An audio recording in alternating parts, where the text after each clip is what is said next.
আসসালামু আলাইকুম। যারা মুরগির চামড়া খেতে পারেন না বা ফেলে দেন, তারা আজকে আমার এই রেসিপি ফলো করে রান্না করে খেয়ে দেখবেন। আমি এখানে 1 কেজি পরিমাণ মুরগির চামড়া, পা, গিলা, কলিজা পরিষ্কার করে ধুয়ে নিয়েছি এবং কিছু আলু ছোট ছোট কিউব করে কেটে নিয়েছি। কড়াইতে একটা প্যান দিয়ে তাতে দিয়ে দেবো পরিমাণ মতো রান্নার তেল।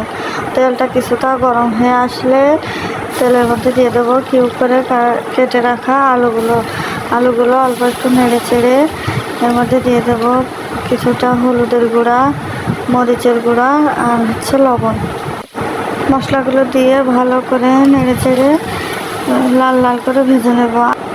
আলুগুলো ভাজা হয়ে গেলে একটি আলাদা পাত্রে উঠিয়ে রেখে কড়াইতে যে অবশিষ্ট তেল থাকবে তার মধ্যেই আর অল্প একটু তেল দিয়ে তেলটা গরম হয়ে আসলে আমরা তেলের মধ্যে দিয়ে দেবো 1 কাপ পেঁয়াজ কুচি কিছুটা নেড়ে চেড়ে লাল হয়ে আসলে দিয়ে দেবো এলাচ দিয়ে আর কিছুক্ষণ নেড়ে চেড়ে পেঁয়াজটা যখন ভাজা হয়ে যাবে এর মধ্যে দিয়ে দেবো আদা, রসুন আর জিরা বাটা।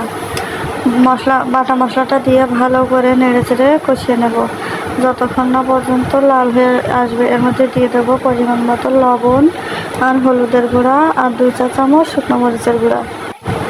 মশলাগুলো দেওয়া হয়ে গেলে আবার একটু নেড়ে চেড়ে ভালো করে কষিয়ে নেব। মশলাটা যেন কোনো প্রকার কাঁচা গন্ধ না থাকে। মশলাটা তেল ছেড়ে আসলে এর মধ্যে দিয়ে দেবো কেটে রাখা মুরগির চামড়াগুলো দিয়ে ভালো করে নেড়ে চেড়ে কষিয়ে নেব। এর মধ্যে আলাদা করে পানি দেওয়ার কোনো প্রয়োজন নেই।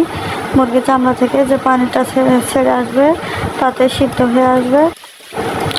মুরগিটা সিদ্ধ হয়ে আসলে প্রায় শেষের দিকে এখন দিয়ে দেবো ভেজে রাখা আলুগুলো দিয়ে ভালো করে নেড়ে চেড়ে কিছুক্ষণ ভেজে এর মধ্যে আমরা দিয়ে দেবো ভাজা গরম মশলার গুঁড়ার রেসিপি যদি আপনারা চান তাহলে কমেন্টে জানিয়ে রাখবেন, আমি রেসিপি দেওয়ার ট্রাই করব। রেডি হয়ে গেছে আমাদের মুরগির চামড়া ভাজি।